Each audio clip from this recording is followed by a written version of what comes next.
Bonjour, je suis Catherine Hutter, je suis québécoise et vaudoise, donc pas du tout de châtelloise. Je suis présidente de la marche du 1er mars depuis 3 ans maintenant. Je l'ai faite déjà depuis des années, depuis que je suis là. La première fois que je l'ai faite, sans savoir du tout dans quoi je m'embarquais, au fur et à mesure qu'on marchait, mon mari me racontait l'histoire. Et ça a été pour moi un élément double en fait, un vécu sportif tellement difficile autant pour les pieds que pour les jambes, qu'un vécu en fait dans mon esprit et dans mon imaginaire. Et ça m'a vraiment rendu cette marche, je me suis attachée énormément à cette marche, ce qui a fait que j'ai repris la présidence il y a 3 ans maintenant. Pourquoi, vous me direz, s'engager comme ça? Il faut dire que c'est un engagement assez difficile pour moi. Je suis maman, j'ai 2 petits garçons, je travaille à 60%, et puis pendant les 3 mois avant la marche, je suis pratiquement à 40% de mon temps pour préparer tout ça avec une équipe qui m'aide de près, de loin, qui va, qui vient, ça se passe assez bien.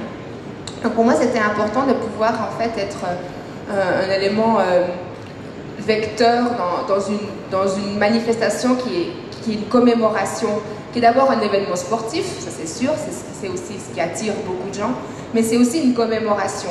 Et ce qui s'est passé en 1848, ces hommes qui sont partis pour en fait bousculer l'ordre établi, ces hommes-là, ils y ont cru, ils avaient une volonté, et puis en fait c'est ça le message qu'il faut continuer à apporter. Pourquoi est-ce on a tellement besoin de se souvenir de ça? Il faut savoir que la marche du 1er mars a été reconnue comme tradition vivante au niveau de la Confédération, donc il y a une reconnaissance qui est assez forte. Mais ces hommes, ils y ont cru et ils ont agi de manière réfléchie. Et ils sont partis avec un but précis et puis ils ont gagné. Et en fait, c'était des acteurs de leur pays. Et donc c'est ça qui est super important pour moi. Ce matin, je suis là pour représenter l'association Projet Citoyen. Déjà, pourquoi l'appellation Projet Citoyen? C'était pour nous justement un symbole de dire le citoyen peut lui-même apporter des projets à sa ville et la faire vivre, et la réunir, créer la fête au sein de la ville. Mais aujourd'hui, pour moi, ce qui m'anime beaucoup, c'est l'environnement. Il y a beaucoup à faire. Je crois qu'on ne se rend pas vraiment encore compte de ce qui se passe sur le plan environnemental. Et s'il n'y a pas quelques voix qui se lèvent et qui vont parler aux autres pour essayer de transmettre, non pas une religion, pas du tout, mais c'est juste de pouvoir donner les outils, qu'on puisse un peu y voir plus clair.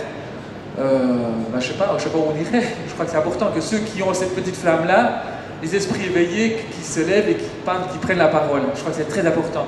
Essayer avec soi d'emporter d'autres esprits qui sont prêts à l'éveil ou qui sont déjà éveillés et de les mettre sur le chemin. Je m'appelle Jason Hutter, je suis membre du Parlement des jeunes de la ville de La Chaux-de-Fonds.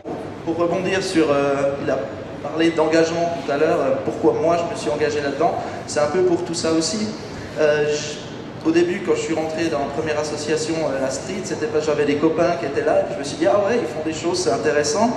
Et je dirais que c'est un petit peu un virus, parce qu'on rentre là-dedans, on se met dans un projet, et on arrive au bout du projet, on se dit, ah ouais, ça a marché, si j'essayais de faire autre chose, au fur et à mesure, on en fait toujours plus, toujours plus. On est arrivé au Parlement des jeunes cette année, et puis on s'est dit, ah ouais, on pourrait faire pas mal de trucs ici. Puis on se relance, c'est vraiment un virus, on met le doigt dans l'engrenage, c'est fini, on est parti, et puis voilà. Je sais pas si c'est comme ça que vous le ressentez ici. C'est vraiment beaucoup de plaisir. Qu'est-ce qu'il faut pour donner cette impulsion, pour que les jeunes s'engagent à votre avis, pour que les gens s'engagent en général, qu'ils soient jeunes ou moins jeunes? Je dirais que c'est simplement de leur montrer par l'acte que c'est possible. Nous, on s'est réunis au Parlement des jeunes, si on avance des projets, et puis si on leur montre... vous voyez, on est une bande de jeunes, on n'a pas beaucoup plus de soutien que vous, et pourtant on a réussi à amener un projet, à créer quelque chose, et puis c'est pas si compliqué que ça. Peut-être que ça intéressera des gens à se motiver, puis à aussi essayer de faire quelque chose. C'est clair que c'est une micro-goutte d'eau dans un énorme océan, mais c'est clair que cette goutte d'eau, si on ne la met pas, il ne se passera jamais rien. Et ce que j'aimerais aussi dire, si je suis là ce matin, c'est aussi pour vous dire, mais il y a tellement de possibilités dans notre pays de faire avancer les choses. On a tellement de possibilités en tant que simple citoyen. Je suis apolitique, absolument rien. Bon, moi, j'ai appris l'agriculture. Là, j'ai aussi vécu souvent. Oui, c'est du boulot. Puis, plus tard,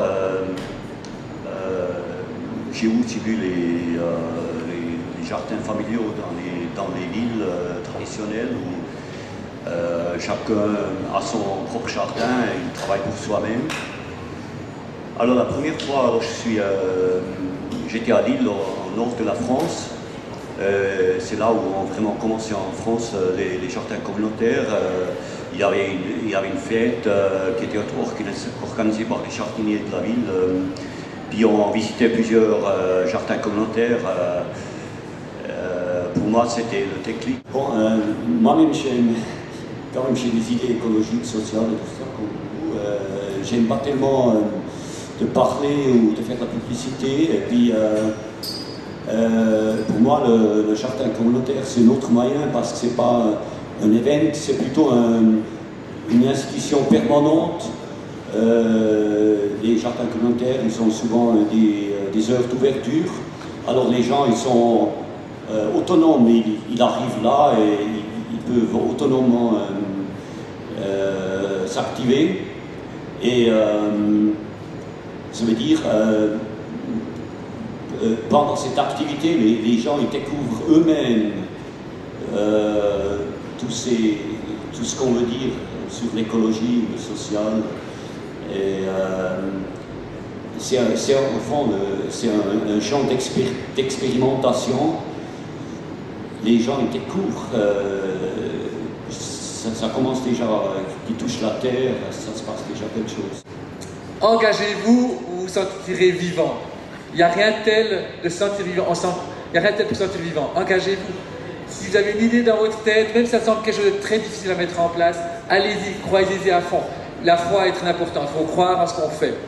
Et si vous avez vraiment une envie, quelle qu'elle soit, faites-le, vous serez vivant et certainement vous vieillirez moins aigri.